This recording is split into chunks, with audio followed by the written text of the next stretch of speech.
मसीह में आप सबको सलाम। खुदावंद आपको और आपके ख़ानदान को बरकत, सेहत और तंदुरुस्ती अता करे। मसीह यीशु नासरी के नाम से आमीन। हमारे लिए आज की तिलावत रसूलों के अमाल 15 बाब पहली आयत से छठी आयत।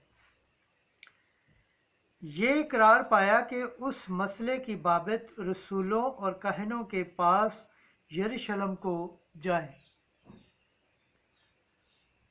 खुदा बाप, बेटे और रूह कुद्दुस के नाम से आमीन। उस वक्त बाज लोग यहूदिया से आकर भाइयों को तालीम देने लगे कि अगर मूसा की सुन्नत के मुताबिक तुम्हारा खतना न हो तो तुम निजात नहीं पा सकते।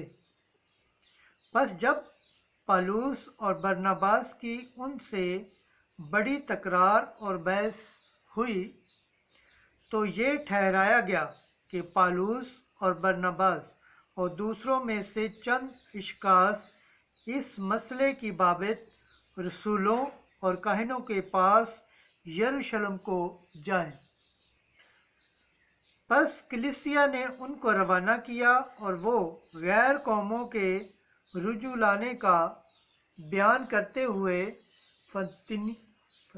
तिकनिया और सामरिया से गुजरे और सब भाइयों को बहुत खुश करते गए। और जब वो यरूशलेम में पहुँचे तो कलीसिया और रसूलों और काहिनों ने उनका इस्तकबाल किया और उन्होंने बयान किया कि खुदा ने हमारे साथ होकर क्या कुछ किया। मगर फरीसियों के फ़िरके में से बास ने जो ईमान लाए थे उठकर कहा कि उनको खतना कराना और मूसा की शरीयत पर चलने का हुक्म देना ज़रूर है।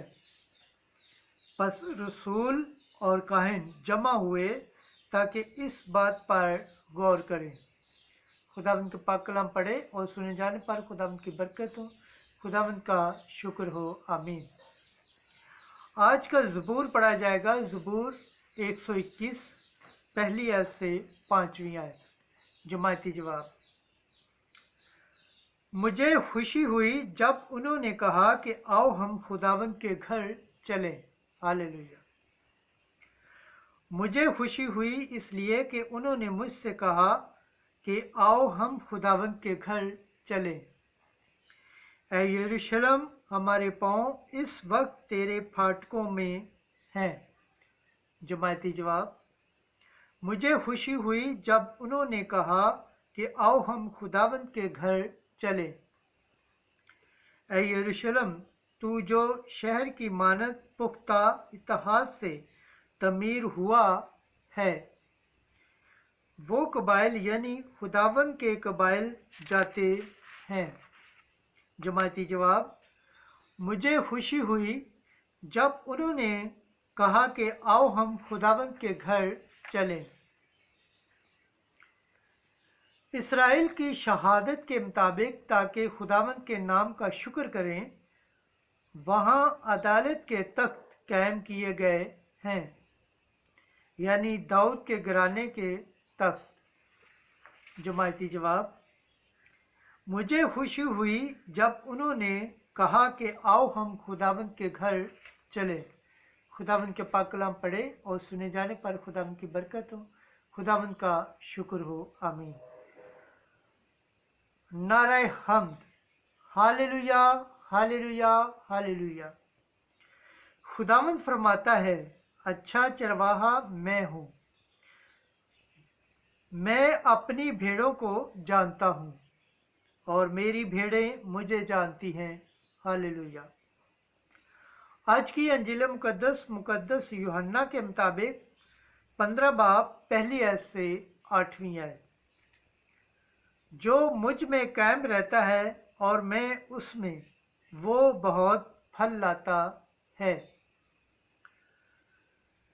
उस वक्त यस्सु ने अपने शागिर्दों से कहा, हकीकी ताक मैं हूँ और मेरा बाप बागबान है। जो डाली मुझ में फल नहीं लाती उसे वो काट डालता है, और हर एक को जो फल लाती उसे वो छांटता है ताकि ज्यादा फल लाए। अब तुम इस कलाम के सबब से जो मैंने तुमसे किया है पाक हो। तुम मुझ में कायम रहो और मैं तुम में कायम रहूंगा।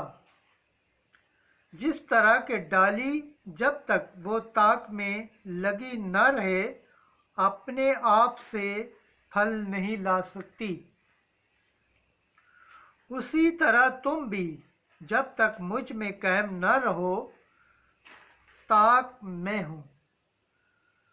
तुम डालियां हो जो मुझ में रहता है और मैं उसमें, वो बहुत फल लाता है, क्योंकि मुझसे जुदा तुम कुछ नहीं कर सकते। अगर कोई मुझ में कायम न रहे तो वो डाली की तरह फेंक दिया जाएगा और सूख जाएगा, और लोग उनको बिटोरेंगे और आग में झोंक देंगे और वो जल जाएंगे। अगर तुम मुझ में रहो और मेरी बातें तुम में रहें तो जो कुछ तुम चाहते हो मांगो, वो तुम्हारे लिए हो जाएगा। मेरे बाप का जलाल इसी से है कि तुम बहुत फल लाओ, यूं ही मेरे शागिर्द ठहरोगे। अंजील मुकद्दस के वसीला से हमारे गुनाह माफ़ किए जाए। ऐ मसीह तेरी सताइश हो। खुदावंद के पाक कलाम पढ़े और सुने जाने पर खुदावंद की बरकत हो। खुदावंद का शुक्र हो। आमीन। खुदा बाप, बेटे और रुल कुद्दस के नाम से आमीन।